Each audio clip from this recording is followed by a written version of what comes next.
Hey, what's going on, champs? I'm Aaron Deliosa. Welcome to an Immigrant's Life podcast, my podcast about immigrants and immigration and everything in between. Thank you for listening and downloading the show, and thank you for supporting my dad. We are 1 week away from an Immigrant's Life anniversary, and we have an amazing guest in store for you, so stay tuned for that. For extra content of An Immigrant's Life, and if you want to reach out, you can check me out on Facebook and Instagram at An Immigrant's Life. Listen to the podcast on YouTube, Spotify, Apple Podcasts, and wherever you listen to your podcast. Oh, and also we are now also available on Amazon Music. And with that, let's talk about the episode. I love this episode because it helped me reconnect with a long-lost friend. He was one of my first friends here in Canada. We used to hang out a lot, and I never knew that he was homeless at that time, as you will hear in my shock reaction when he revealed it to me. If you want some real inspiration, you better listen closely. So, without further ado, let's get into the show. Isa, dalawa, tatlo. Today, my guest is a long-lost friend of mine, but now he's back, and I'm grateful for that. He's a gamer, a race car driver, and a great family man. He's as tenacious as a tiger and as intelligent as an elephant. Coming from Toronto by way of the island of Dharma, everyone please welcome Johny Andrew. Wow, what an introduction. Thank you. I like to think that's my signature for my podcast. It's pretty good. Thank you. I appreciate that. So how you doing, my man? I'm pretty good. Thank you for having me on this broadcast. It's a real honor to be here. Thank you. Thank you for coming on. This is a pleasure to have you. And this is one reason I like doing this podcast, and I'm grateful for this podcast is there's a lot of people I haven't spoken in years, and this podcast gives me a reason to reach out and say, hey, you know what, dude, let's be friends again. Not that we were never friends, but you know what I mean, right? That's right. Life keeps you busy, and then you have a different door that you open up, and it branches out to a different destiny. And destinies are not always shared with other people. It's your own. So the fact that we can connect when we can connect, it's always awesome. Yes, sir. Yes, sir. I agree with that. So let's get into it.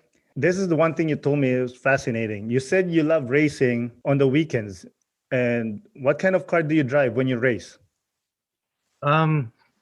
Well, it's not mostly on the weekends. It's every summer. There's open track days.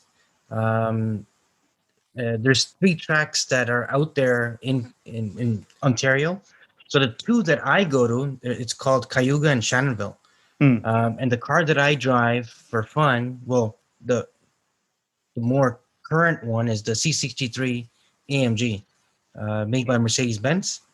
It's my first rear wheel vehicle that I'm driving on the track, so I'm having a lot of fun. Oh man, you're crazy, man. How fast have you ever ridden? Maybe 180, 190. That's awesome, man. But did you always have an affinity to cars?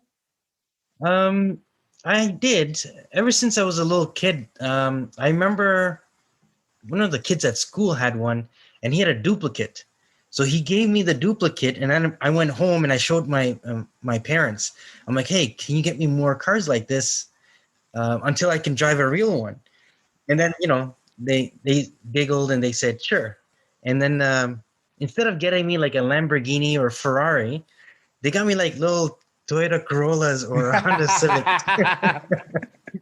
I mean, nothing wrong with that. It's just I didn't think that early in my life I wanted to go into a fuel-efficient vehicle. I wanted something like a daredevil. That's funny, man. And like I mentioned earlier, you are Sri Lankan descent, right? That's right. Were you born in Canada? No. I actually wasn't born in Sri Lanka either. I was actually born outside as a souvenir to my parents. I was actually born in Switzerland, but my parents are they're from the northern part of Sri Lanka, from Jaffna district in a city called Niliyadi. Mm-hmm. And then they moved out of that country, before I was born. I think they left in 84, and then I was born in 86. You were born in Switzerland. Did they live there? Just for a few years, not long. I think I was there up until I was like eight and a half. The original plan was for my parents to, because they had to take two planes, but they came as refugees Mm. to escape the war from back home. So I think Switzerland was just like a mid stop, but then they ended up staying, and I think there was complication as well at the time. So yeah, we stayed there for a few years before making our way to Canada. But Canada was really the final destination. That's right. Okay, and they get stuck there in Switzerland for 8 years. So I'm pretty sure they work and live They there. did. That's right. My Did mom the worked at a grocery store with very little knowledge of the native tongue in that country. My father did pretty well. He even before he left Sri Lanka, he was actually traveling all around Europe. Oh, okay. Your last name is not a typical Sri Lankan last name. That's correct. My last name is Andrew, and in our culture, the last name becomes your father's first name. So, Mm. but Andrew is actually my father's father's first name. So Mm. my grandfather. So to keep the tradition alive, I stuck with the last name Andrew and went in that direction. So even my kids, their last names are Andrew as well, trying to honor my grandfather Mm. and to keep a new tradition in the household. That's awesome. But Andrew is also not a Sri Lankan name. Nope, it's not. There's a lot of Buddhists and Hindus that are in Sri Lanka. My ancestors were actually Roman Catholic, Mm. and they were, I think it's as early as the 14th century, where our bloodline turned Roman Catholic because of the Portuguese Empire when they came and they colonized the country. Wow, that's fascinating, man. So let's get back to your immigration story. So you were 8 when the whole family moved to Canada. Where did you guys settle? We came to Montreal. That was our first city that we came and landed in Canada. And you went to school in Montreal? I actually was going to school in Cornwall, and my mother stayed in Montreal. How does that work? Well, I hate to say this, but and not that I have anything against the Quebecois, but and by any means, but I never liked the language French. I always found it very difficult to learn, and I struggled with French for a very long time. I knew how to speak it, like I knew how to communicate, but you can tell I'm not French blooded when I speak. Just the looks of you, I can tell. Yes, not pointing out the obvious. So my parents, decided to send me to Cornwall, where a family friend resided, and I did most of my elementary school in Cornwall. So you did all your grade school in Cornwall?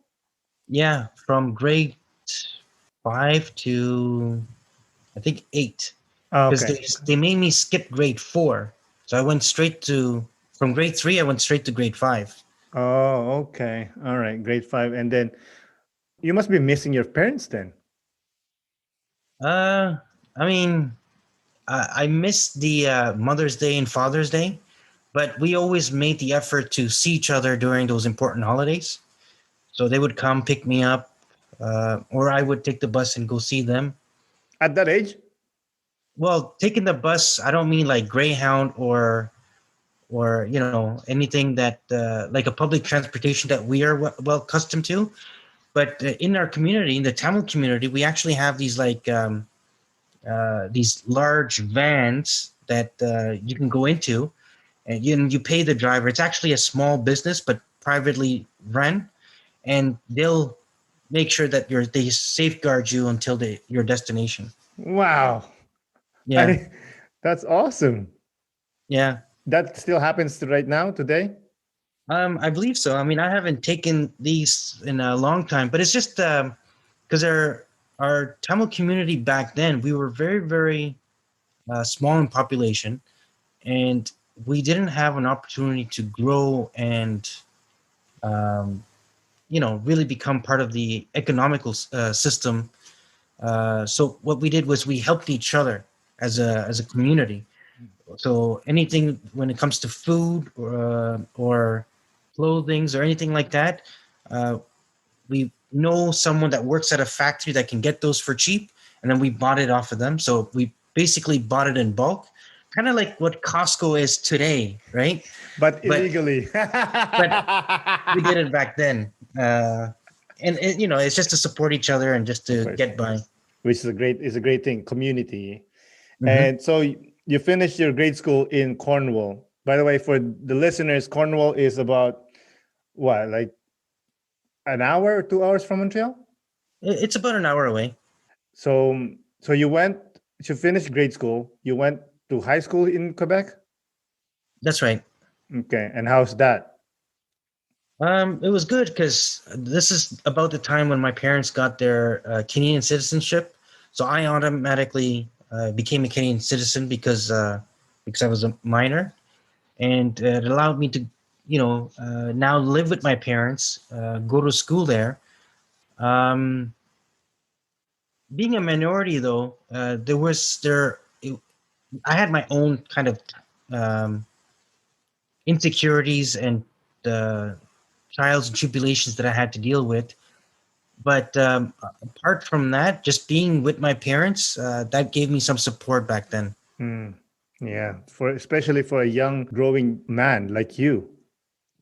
Uh, the the female in my community had it worse because with the boys, the parents didn't worry so much when the boys went to school, Hmm. but with the girls, you don't know you don't know what happens.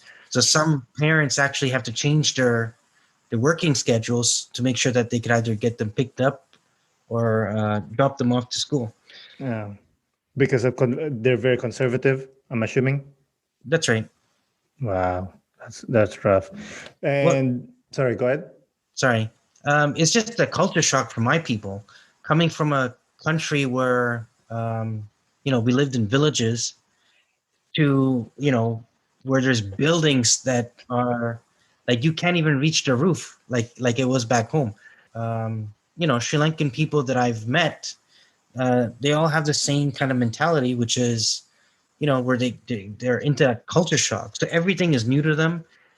They're too scared to try anything out because of the fear. What if I don't do it properly? Then others will make fun of me, right? I'll give you an example of what I had to go through. So in my culture, the culture is really strong with our people.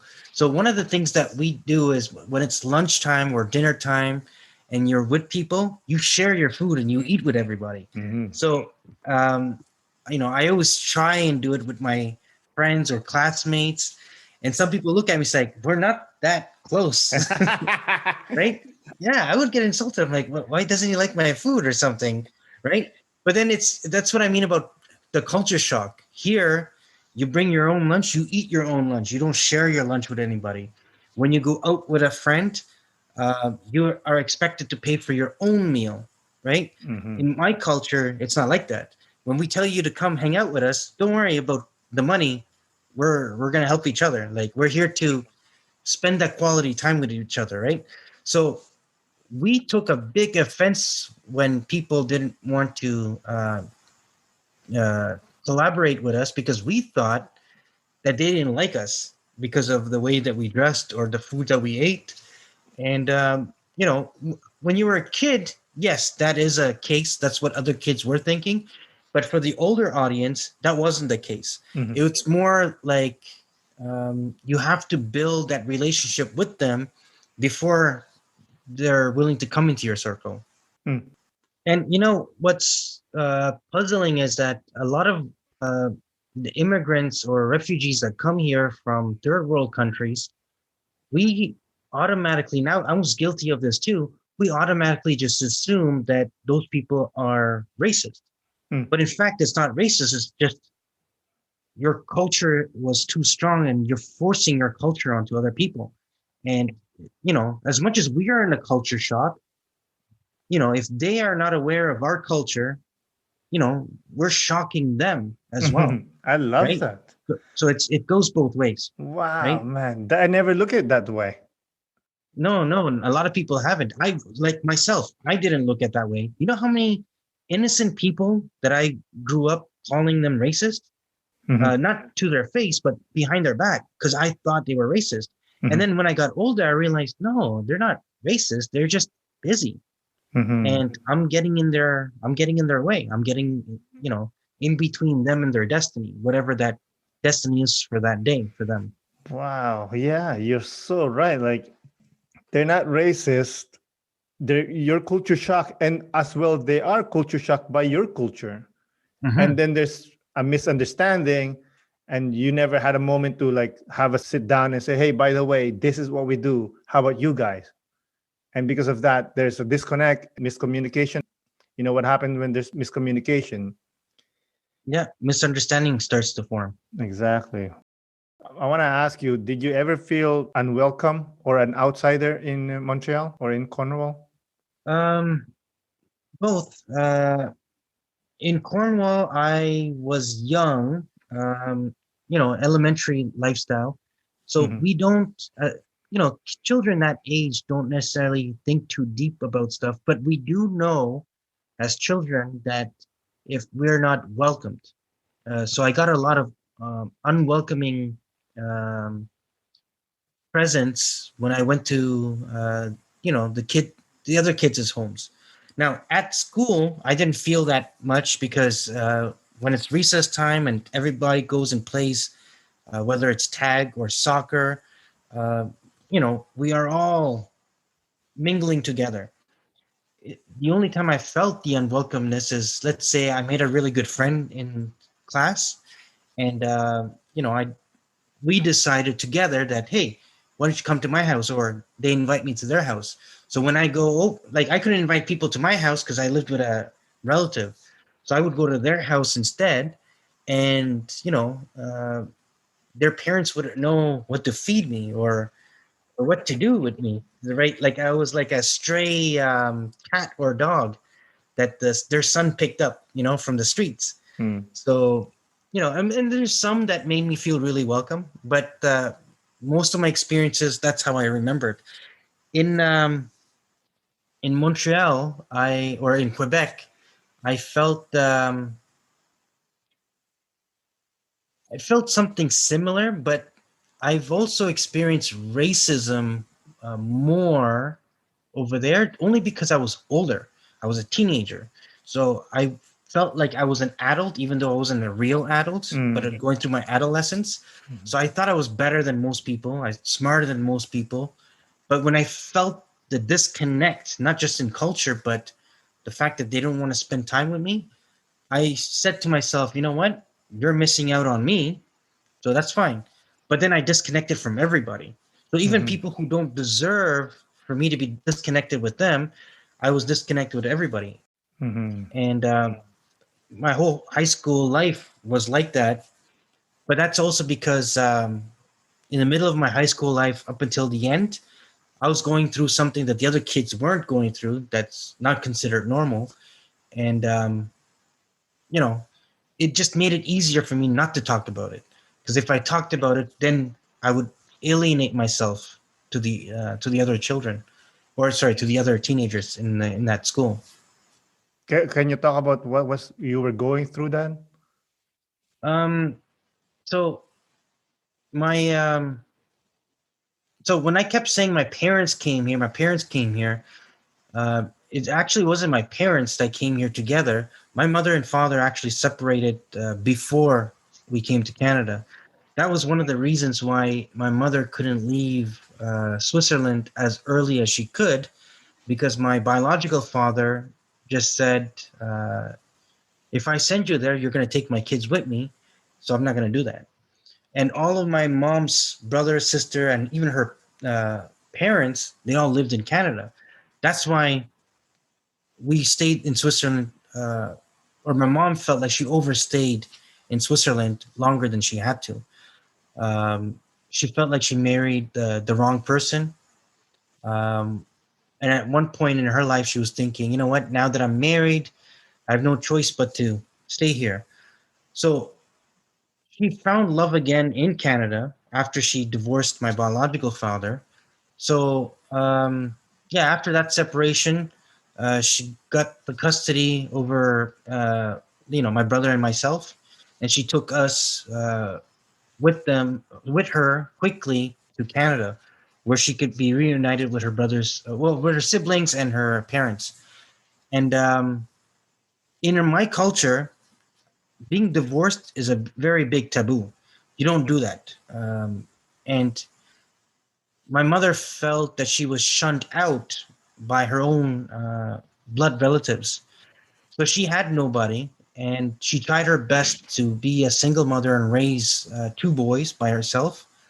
And she couldn't, And then there was this guy that she met where, they got along really well. They had very strong chemistry. And that's my stepfather. She married him, but he didn't like me too much because he felt embarrassed. Now you got to understand the culture too, right? A woman never gets divorced, let alone a woman getting remarried. Mhm. Wow, such a big thing. My stepfather's family members all told him, "Don't marry her. She's already been married. You should marry someone else who's never been married before. It's only fair to you." And not only that, if you do marry her, she has two children. One of them is young enough you can say that's your own child, Oh my but God. the other child is older, right? Because my mom and my stepfather, they're very young. Um, for example, 30 years old, you got a 10-year-old son, and everybody that knows my stepfather knows that he just recently got married. It would feel weird that, you know, but she has 10 years. You can't even pass by saying he's my kid because where have you hidden him, right? Hmm. That's what his friends and family would say. So what happened was he tried to make me basically run away from home. He forced What? me kind of out so that I couldn't stay with them, right? Because that's his family now, and I'm How old were the you then? I was 14. And he was kicking you out? That's right. Did So he verbally said it? yes, he did. He verbally said that, uh, in front of my mother and I. And at one point, I didn't want to leave because he would kick me out. And a few days later, my mom would feel bad. So she would take me back in. And she's like, you know what? I used to have a room upstairs in the, second floor where all the other bedrooms were. But now she's like, you know what? You stay in the basement now and just stay hidden. Don't let him find out, What are you, a which is kind stray of weird. dog? Yeah, exactly. Right. And whenever he finds out, he would get in a big fit. And I think the last time that I remember where he kicked me out, he actually chased me with a butcher knife. So I was like, you know what? I'm not gonna go back to this home where this guy really doesn't want me there. Now, I don't. Back then, I didn't really blame him because I understood the culture. I understood why he was embarrassed to have me around. The fact that he was able to keep my brother was a blessing, right? Mhm. So I said, you know what? I'll I'll take it for the team, the team brother. And if my brother is safe, that's all that matters. I'll just find my own ways to survive, and that's kind of where I was kind of on my own. Hmm. And that's why when I was in high school, I continued to stay distant because I don't want people to find out that I was homeless or that I ran away from home. So I just kept the same persona in school. And, I'm kind of glad that I was this lone wolf because no one got into my business. No one pried, right? No one cared enough to pry into it because the culture was different, Mhm. right? It's not a bunch of Sri Lankan people. And when Sri Lankan kids did come to that school, because there was me and one other kid that were Tamil Sri Lankan, and after us, more started to come, and they would try and talk to us, and I would avoid them. I would try and pretend to be like a Canadian cultured child, so they in their minds these Tamil kids would think, oh, he's a coconut, Mm. and that made it easier for me because in my culture, if they found out that I was like I ran away, they would they would try and bring me in, and I didn't want to be a burden to anybody. Mm. So that's the lifestyle I grew up in high school. Ah, bro. So where were you staying then when you were homeless?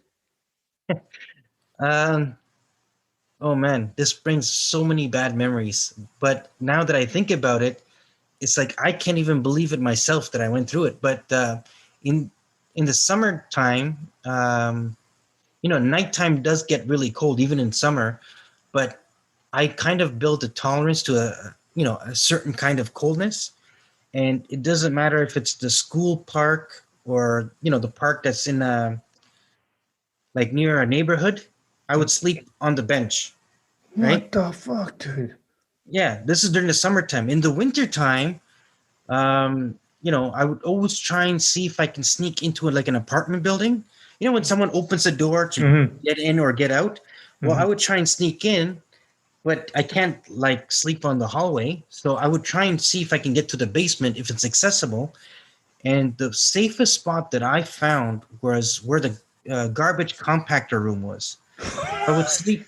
Yeah, I mean it would smell, but I would go behind this compactor so no one would find me, and I would just camp over there, and not to lose my spot. So I would try and take whatever stuff I had with me, like an extra jacket or Mm-hmm. a made up pillow. And by made up pillow, it's I found this old TV box where they had that styrofoam on the inside. Mm-hmm. I took that and I put some old clothing that I had, wrapped it together, and that was my pillow. I would make sure I take those belongings of mine and bring it somewhere else so that no one would find the compactor as my safe zone. Wow, that's nuts. And how about food? Um, I'm embarrassed to say this, but I would steal at a grocery store. I would never steal from another person because I understood the value of money when I was that young, and the hardship that people have to go through in order to earn for their living.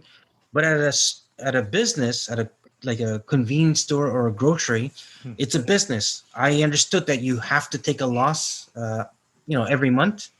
So I would take one sandwich a day. There's a pre-made sandwiches that would be in a convenience store or at a grocery store. I would just take one sandwich, and that's it. One time I got greedy, I took one and I took a chocolate milk box. I remember that, and that's the day I got caught. Mm. So I got caught twice in the 4 years that I was living in the streets like that. And then Four the first, years you're outside. You're yeah, homeless. from 14 till the day I turned 18. Holy fuck, man.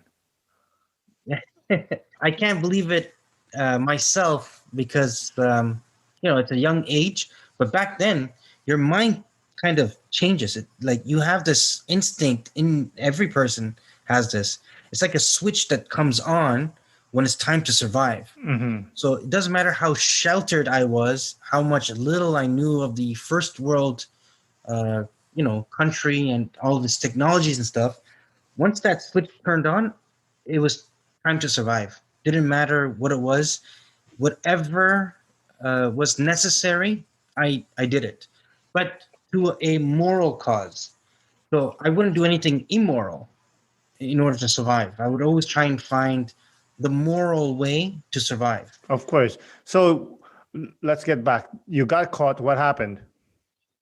So I got caught, and not that this particular information matters, but this store manager was a black guy, and he he looked at me and it's he felt more like he can connect with me because we're both minorities. Mm-hmm. Now, the reason I got caught is because I was with another fellow, and I showed, because he didn't believe that I lived in the street as well back then, and I think he was 2 years or 3 years younger than me. So I tried to show him, because he wanted to run away from home as well. Like, he wanted to run away because his parents, uh, they don't give him the affection that he wants at home. Mm-hmm. And I basically try to tell him, don't take this path because you're gonna have to live like me. And he's like, yeah, but you don't look like you live that harsh. And I said, I'll show you what I do for a living. And that's when I went to the store and decided to show him how I stole. And we both got caught, right? And that's because I want to take that chocolate milk just to kind of show him, hey, I can also steal this and this together, right? You got greedy, homie. I got greedy, and that's what got me in. So we were both in the office, and the black general store manager was there. He was a mulatto, so he was like half white, half black. Mm. So this store manager really could connect with us, and he's like, what are you kids doing? So I kind of told him the story. I had no idea he was going to believe me, but I figured I might as well just tell the truth and see where it takes me, right? So he gave us a phone, and he said, I want you both to call your parents. So the kid calls his parents. His parents were worried sick because he was gone for a few hours, I believe. And, they came right away. They picked him up.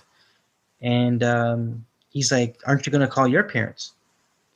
And, he asked me at least 4 or 5 times.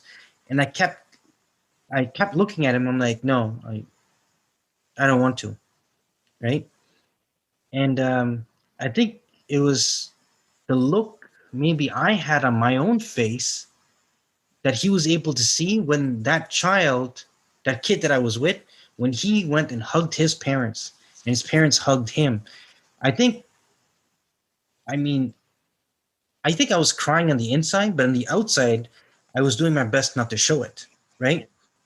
Because I can't show my weaknesses in that state, in survival mode. But the store manager was able to sense something, right? Something was off. And then he was basically like, if you don't want to call your parents, where are you going to stay? What are you going to do? So I kind of told him, I don't need parents. I live on my own. And he's like, so you got to steal food to live on your own. I'm like, well, until I get a proper job, yeah, I have to. And then he felt really bad. So he put the sandwich and the chocolate milk in a plastic bag, and he just puts it in my hand. And it's like, I didn't see anything, but at the same time, I didn't want to see you come back here. And then he let me go. Like, he didn't call the police or anything like that. What a nice guy. During this time, this is when we met each other, right? We met slightly after this incident. Because back then, the only job that I was able to get where I can fake an address and they don't check is like fast food restaurants. There was this particular Burger King that I worked for where they only gave me a 3-hour shift, Monday to Friday, from 11 to 2 o'clock. Mm-hmm. And like, I don't know if they knew I was in the streets or what it was, but they wouldn't give me more hours. Like no matter how much I begged, they wouldn't give it to me for the life of me. Mm-hmm. So I left that place and I got my job at fast food chain, and I think that's where we met. And you were homeless still then? I was homeless, but there was a kid that worked with us back then. I'm not going to say his real name, but for the purpose of this conversation, let's just call him Blake. Mm-hmm. So Blake let me stay at his house, not every single day, but now and then. Why the right? fuck So his did you mom, tell me this? I would have let you stay at my place. like I said, I was like the lone wolf. I didn't want to get anybody involved. But during that time, my aunt also found out, my mom's younger sister, that I was living like this. Mm-hmm. And I think she found out because someone that she knows uh, has a kid who we went to. I think I don't know if it's the same school or we did some sort of activity together. Okay. And he was a Sri Lankan Tamil too. So he went and told his parents, you know, I think he's living on his own, like he lives in the streets. So she had told my aunt, and then my aunt uh, met up with me one time, Mm-hmm. like outside, and said, "Hey, come over here, get your ass in the house." And you did. And I did. That's amazing. So your aunt took you in, and you were going through high school. Then you graduate. Did you graduate high school? Actually, at this point, I was already finished high school. Oh, okay. Yeah, which is I think it's a year, maybe like 9 months after I finished. No, not 9 months. 6 months after I graduate. Not graduated, but when I finished high school, I actually couldn't graduate high school because here's the kicker: my grade 11 French, I couldn't pass it. Oh man, the one language I was trying to run away from, and when I needed it the most, I still can't get it. How many times you took it? Um, the thing is, I failed grade 10 French, and then the summer school of grade 10, I had this really cool teacher. Um, I don't know if I should say his name, but Yeah, say anyways, his name. He's a cool teacher. Mr. Beanie. Mm-hmm. And Mr. Beanie was really cool. Like I so back then you can't get a 57, 58, or 59.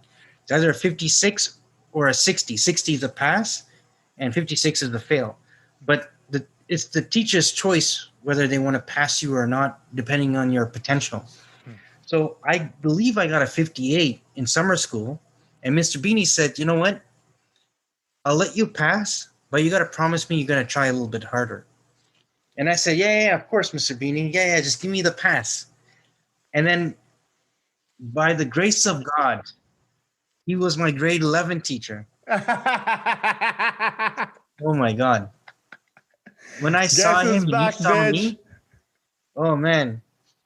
And you know what? In the first, because there's 2 semesters, right? The first semester, I tried. I really tried. I went to his class every day. And then it's just, when I think the quizzes I should do better, and I did horrible, and I tried, I just lost confidence in myself. So in second semester, I started skipping his class. And then he caught me a few times. And without forcing me to come to class, he just looks at me and he says, "Oh, hey, Johnny, I hope you're doing well." And then he walks right back into his own class.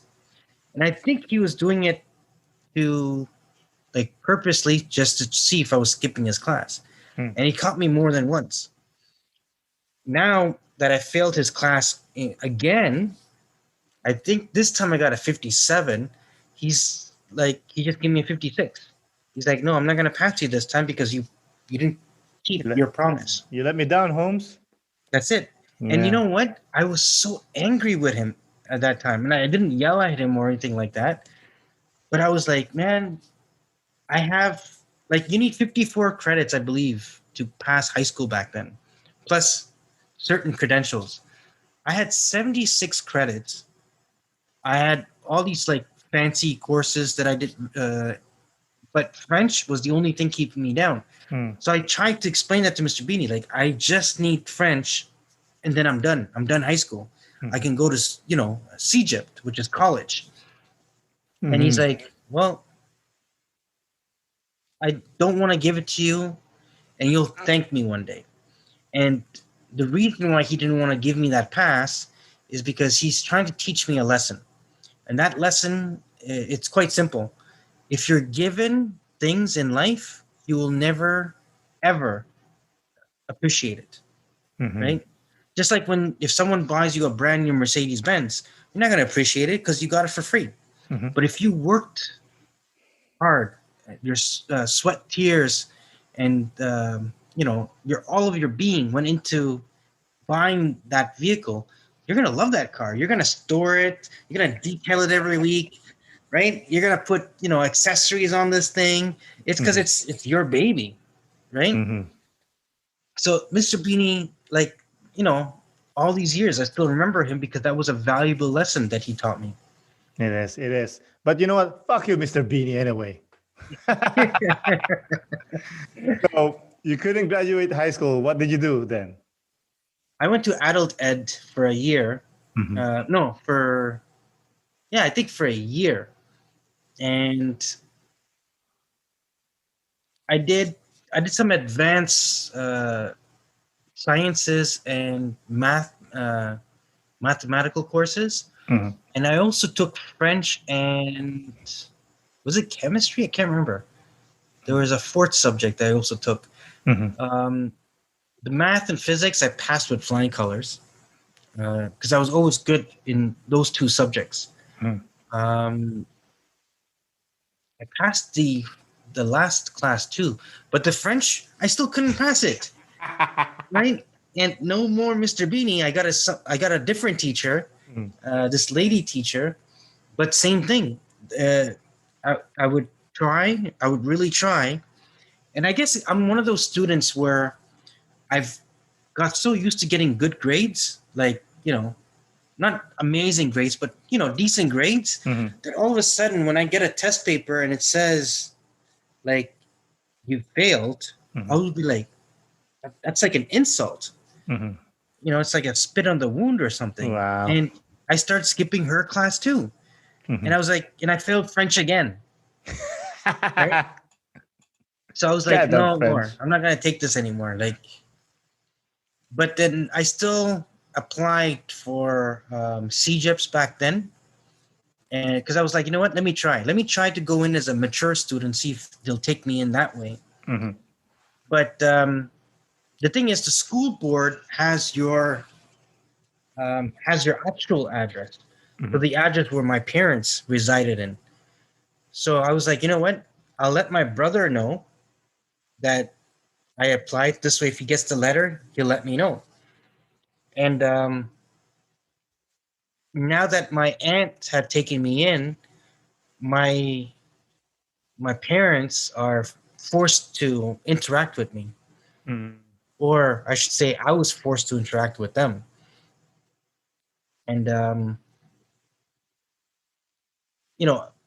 one of the CJEPs actually sent me a letter saying, hey, go ahead, like we'll take you in as a mature student. However, there's this entry exam that you have to pass, and if you pass, then you're in.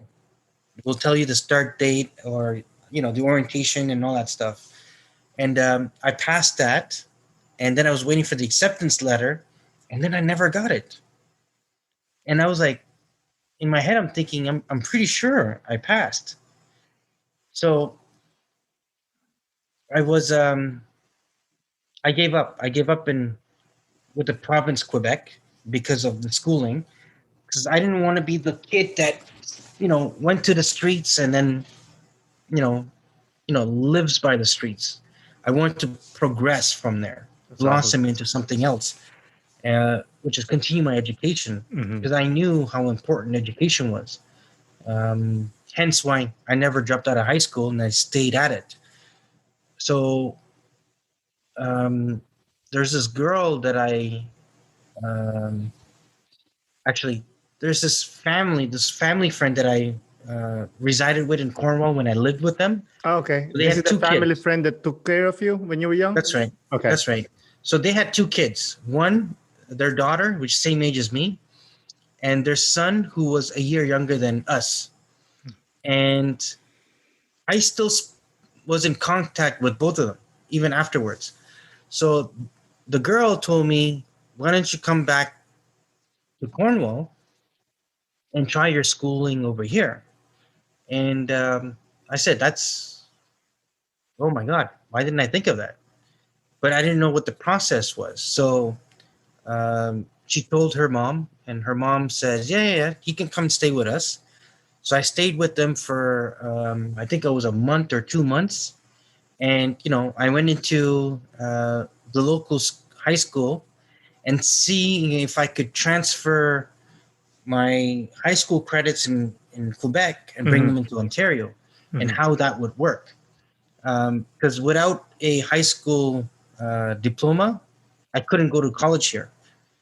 Here, to be applied as a mature student in Ontario, you have to be 21 before you can apply. Oh, okay. And I was only 18 at the time. So I said, you know what? Let me try that. Let me go to high school and see if I can pass it in that way. And once I got accepted in their high school, it was time for me to say bye-bye to Quebec and then move into Ontario. During this transition, my brother said, hey, if you're going to go back to school, I got some stuff that you can pick up. Come pick it up while I'm away. He was off to school. And it was just like notebooks, pencils, some stuff that he wanted me to just to have.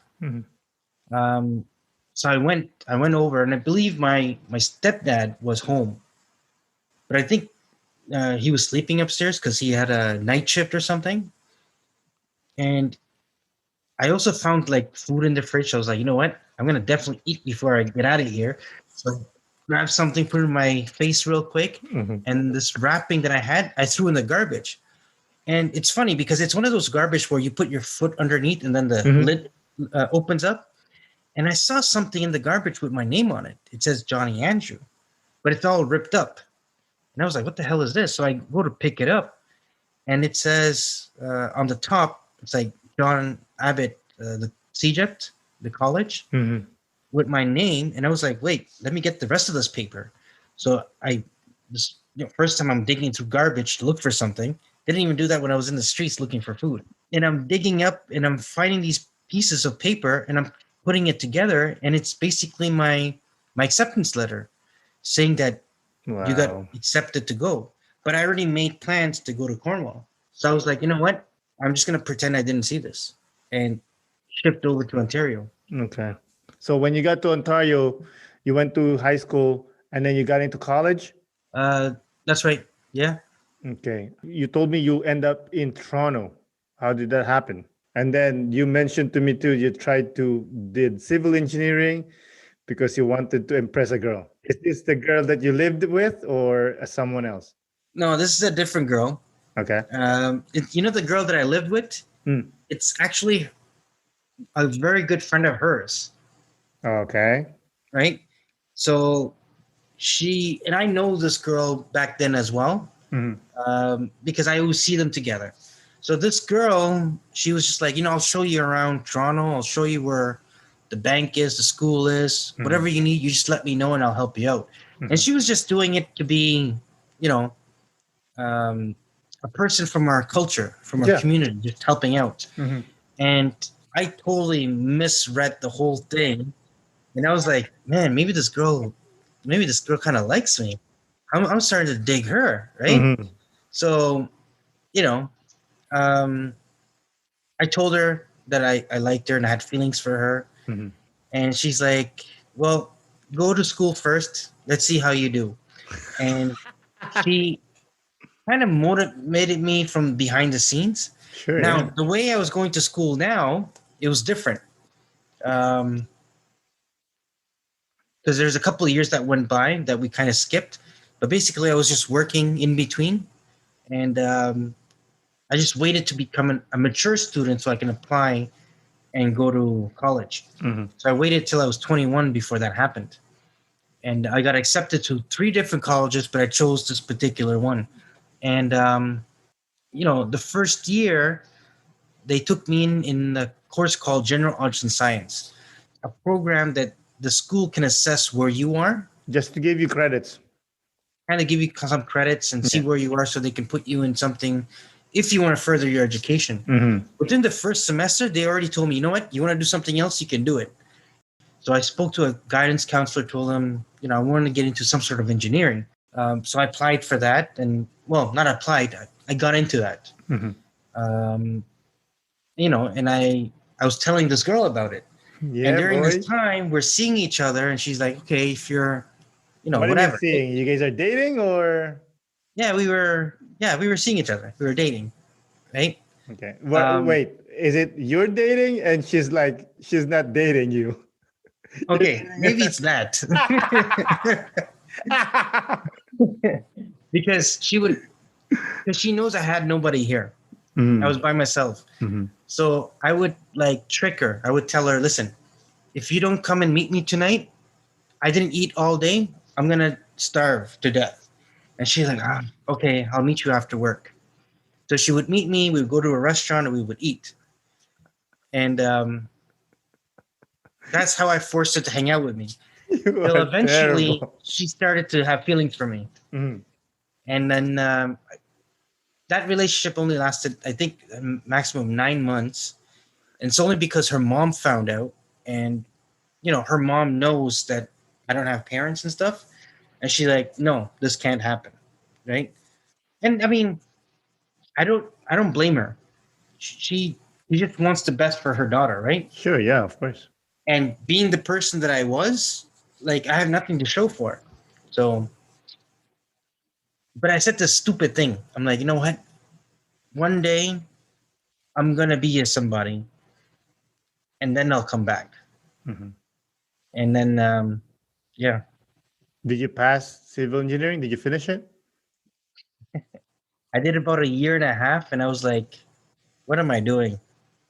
I don't even like this course.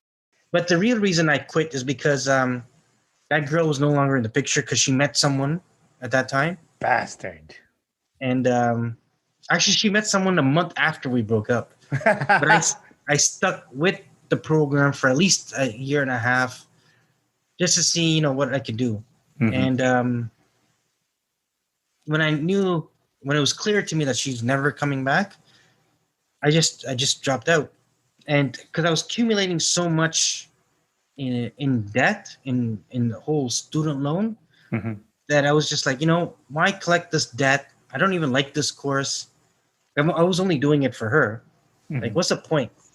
So I moved to where my parents were, which was in Guelph, Ontario. Okay.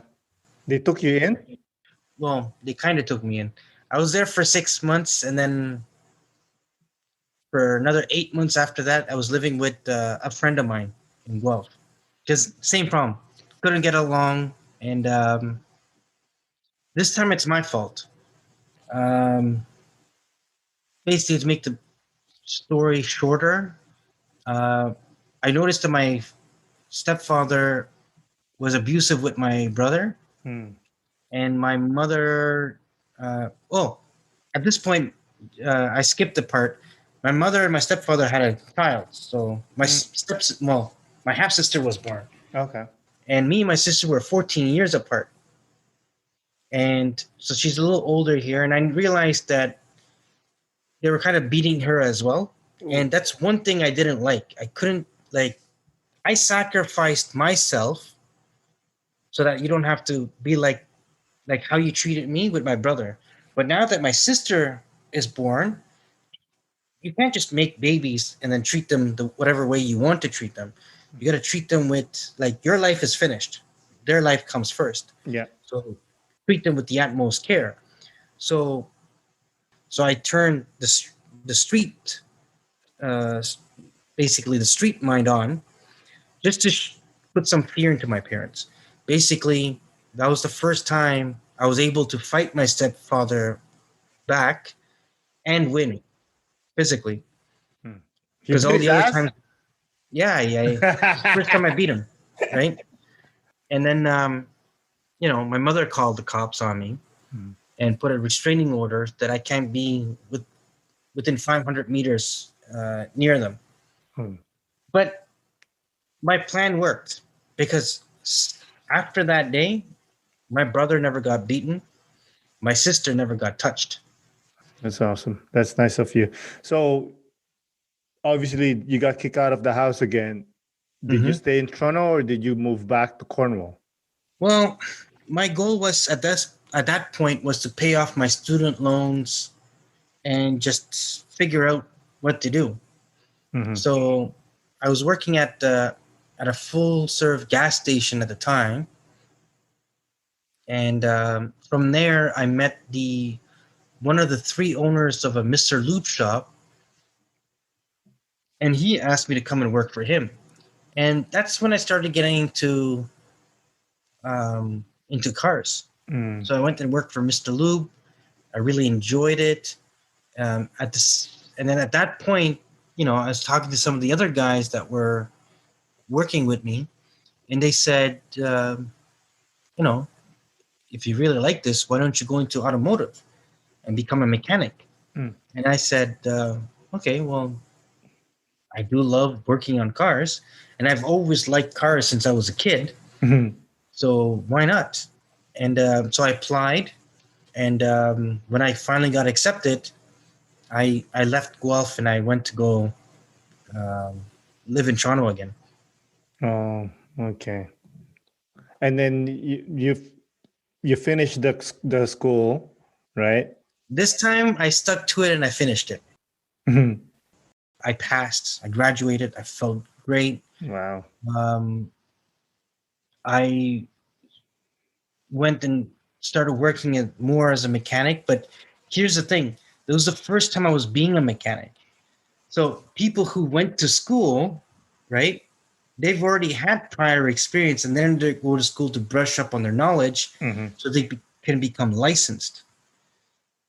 I was doing it the opposite way. So I would tell people, oh yeah, I'm done school. And they're like, you're done school and you still don't know how to do brakes properly? Right? Right? So I made, oh my God, so many mistakes when I first started this career. I hope not brakes. Everything. Brakes too. You don't want the customer getting into an accident because of you. Oh my God, this customer that I remember almost did. They came to my shop just to get tires done. And, I noticed that the front brakes were low. So I said, and the boss, the owner, that day he had a doctor's appointment. So he was gone. Right. So he kind of had me and the other apprentice kind of look after the shop. So I went and I upsold her the front brakes. Right. You son of a bitch. Yeah. I'm like, well, listen, I can show you, you don't have any brakes left. The proper thing to do is, replace the pads and the rotor. So she's like, okay. And then I worked away at it. So I guess when I pushed back the caliper, I might have done it with too much force, and the master brake cylinder started to leak out. So, and the thing is, you're supposed to do like a check after the test. And when I did the check, I realized something was not right, but I'm like, she probably just needs to apply a little bit more brake before she goes. Should be okay. Should be okay. That's the last time I used the word should in my career. She got in the car, she was headed out, and at one point, somewhere at an intersection, the lights turned red. So she went to go hit the brake and she couldn't brake. I guess she put the car in neutral and put the emergency brake on, the handbrake. Mm-hmm. And that's how she came to a stop. She called in roadside assistance. We got the bill about a week later. Oh my God. On what the fix was. It was like a $1,200 bill. And my owner, ripped me a new one, basically. Mm-hmm. And, in every automotive business, between January to March, it's kind of slow, and the entire season comes up and gets busy again. So usually that's the time when some people get laid off or whatever. And he laid me off. And I was his, I thought I was his top guy, right? Yeah, top guy almost killed a woman. Exactly, right? So, I started doing other things. Oh, remember those garbage compactors I used to sleep next to? Yeah. I worked for a company that cleans those compactors. So every time I look at a compactor, I always look around the compactor to make sure. In case there's someone there. Not just if someone's there, but if someone left their belongings there. Because only I know, right? That's a perfect sleeping method. like that place kept you a little bit warmer than outside in the winter, right? Mhm. So no. I always looked around, always made sure, and I was reminded of my life back then. Mhm. And I think that was the only job that I did where I got paid the highest on a paycheck. My ego was so big. It's only so much before God said, you know what? Your head is too big. I'm going to make you quit this job. What did he do? I was temporarily laid off. And then after that, that's when you end up doing what you do now? Well, yeah, then I went back to the automotive because I was thinking maybe I should just quit automotive and just do this, get Mhm. paid more money, right? Uh, it's just short term gains. I wasn't thinking about the long term. So I went back to the dealership lifestyle, and started doing more. Sorry, not dealership lifestyle, the automotive lifestyle. Mhm. My first dealership lifestyle actually happened, I think, a year after that. So now I brushed up on my automotive skills. I can do brakes a lot better, right? And there's a couple of other things that I knew how to do, but I stayed very humble to my job Hmm. because the job that I did with the garbage compactor, where I was cleaning it, I've learned that every time where I thought, um, you know, too highly of myself, somehow karma, the universe, would always strike me down and put me in my place. Mhm. And it forced me to stay humble after that.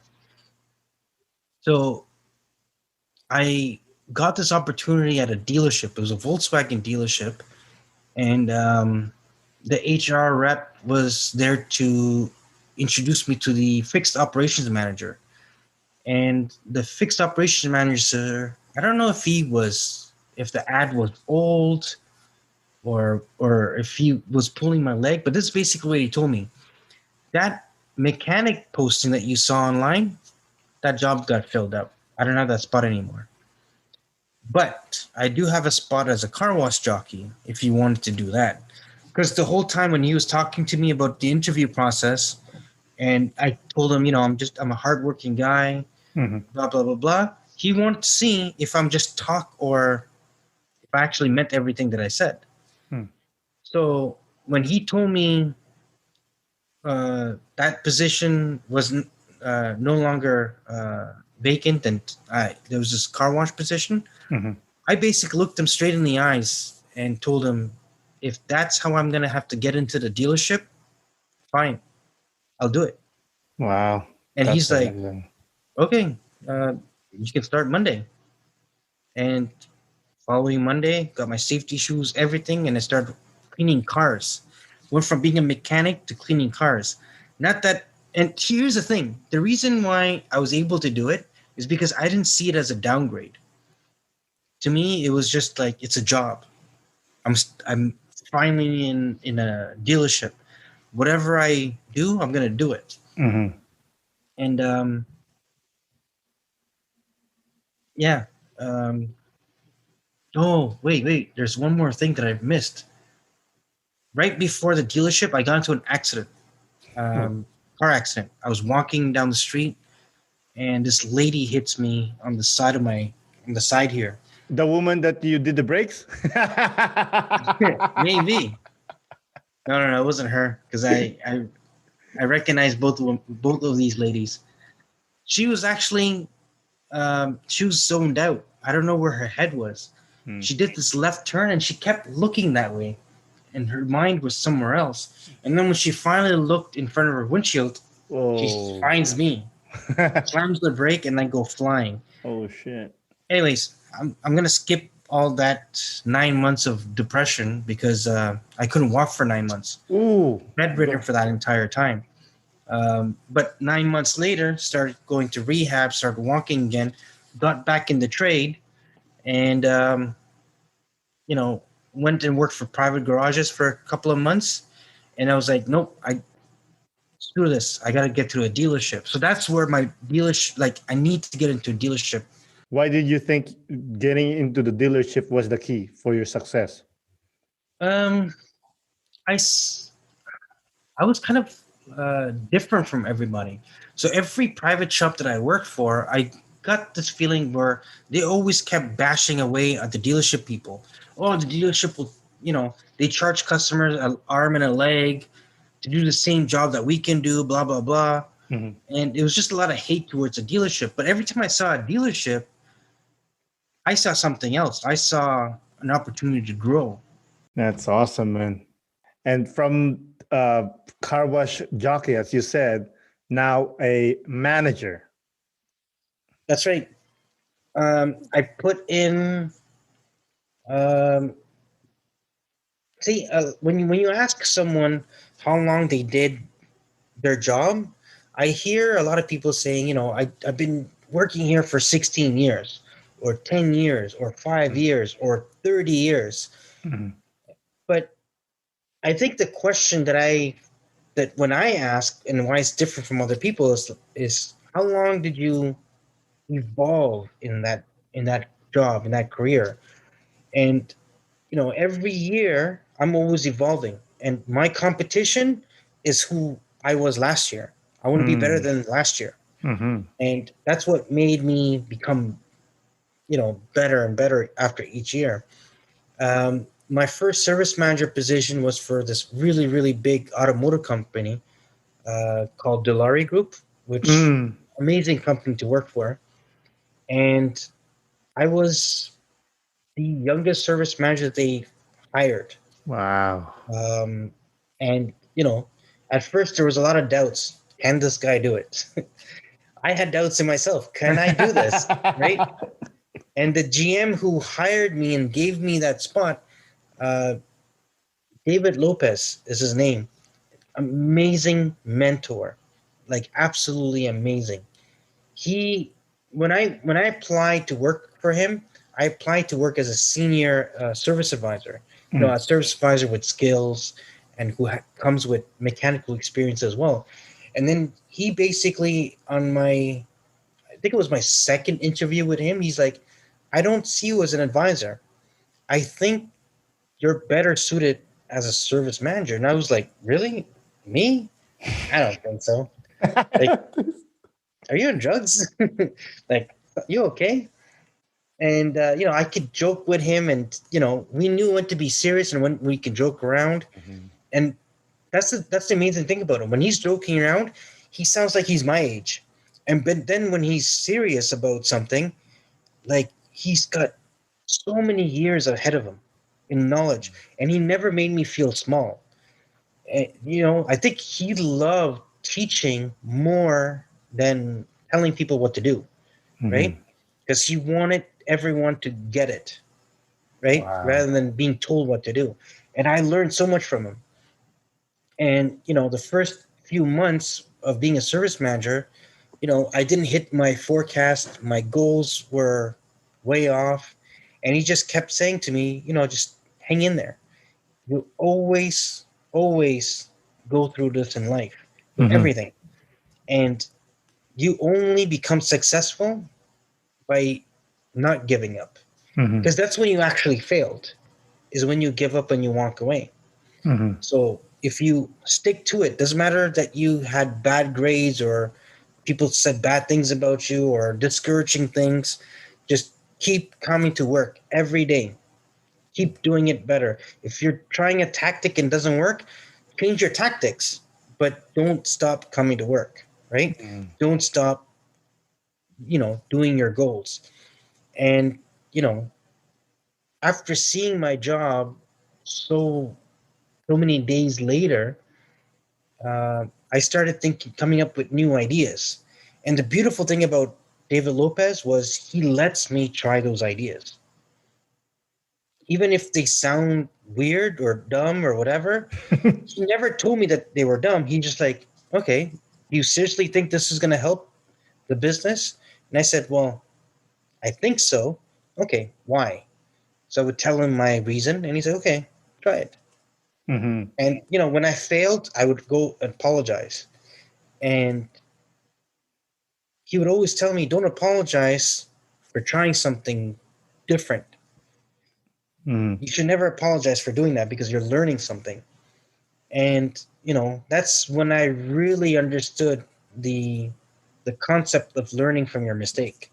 Like that's when it really hit me in my head, and I wasn't afraid to take risks anymore. At that point, I just like I escalated, and I brought this particular store that I was working at for that OEM brand. I became top, like number one in Mm. Canada, Wow. and I I did it because of you know because of being consistent every day and not giving up. And Wow. eventually, a few years later, or sorry, a couple of years later, I left that job to go work for a bigger store, which is the current job that I'm at right now. Uh, and the guy who's my boss now, he used to be um, he used to be the big shot at the Dilari companies. So he worked for Dilari as well. Mm. A lot of the stuff that we use, the programs and stuff that we had back then that I was using, came from him. Mm. So I'm That's learning awesome. from the master, right? And he's very, very similar to David Lopez. He loves to mentor and coach. Mhm. Like he could just tell me what to do, but he doesn't. He mentors me and coaches me. The Mhm. only thing he doesn't allow me to do is um, take risks, like the Lopez. previous GM, Yeah. because now he's taught me to, how do I say it, to brainstorm with him in a boardroom, and he'll just keep asking me Mm. why, and I'm like, well, because it's good for the business. Yeah, but why? You can make more money. I can make more money. Yeah, but why? And he kept going down to, the root of, of the idea that we were both having, right? And he's the only one that cracks it down to that kind of level. And then I understood, oh, that's why he's so good. Is because he he makes the decisions that you make a fundamental of years of experience that he's had, of stuff that failed, that he tried, succeeded with, and then he comes up with a really good idea. He Mhm. takes risks too, but they're calculated risks, right? And when I took risks before, they were just like ideas I had on a whim that made sense in my mind, and then I went with it. Mhm. And he taught me to kind of slow down. That's good that you have ideas, but let's calculate it. Let's find out how we can put this into action and how it would affect us with data that you can use, right? Mhm. So everything that we use, it has data of our business, and then we put it into in a different perspective. That's So amazing. That's amazing, man. And I would like to continue on, but we're at it. We're there. But before we close down, as you said, Mr. Lopez was your mentor, and I really truly believe that everyone needs a mentor. It's such a big factor to success. Someone that will teach you things that you cannot even see. They're like Yoda, you know? mhm. So now I want to ask you to be the mentor for the listeners. Are there any advice or anything you can partake to the listeners that will help them succeed and reach their goals? The only thing I can tell them is, if you've been listening to my whole story, I went through the darkest corner of this country and survived. And now I don't feel like I'm in the brightest light right now, but each day I'm working towards it.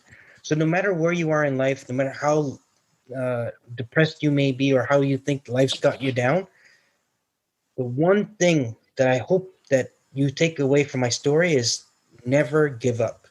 Because every time you give up, every time you go and you run away to another province or you didn't take your initial instinct, that's when you fail.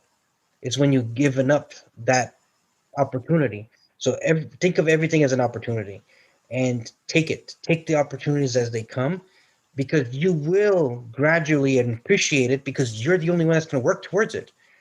It's like that Mercedes Benz analogy that I said. If someone bought you the car, you're not going to appreciate it. But if you bought it with yourself, you appreciate it. Same thing with the actions that you take. if you take the opportunity and you work hard at it, only you know the steps that you've taken from ground up, and only you can succeed in that. No one else can take that away from you. Wise words from a wise man. Again, Johny, thank you so much for doing the podcast. I really do appreciate it.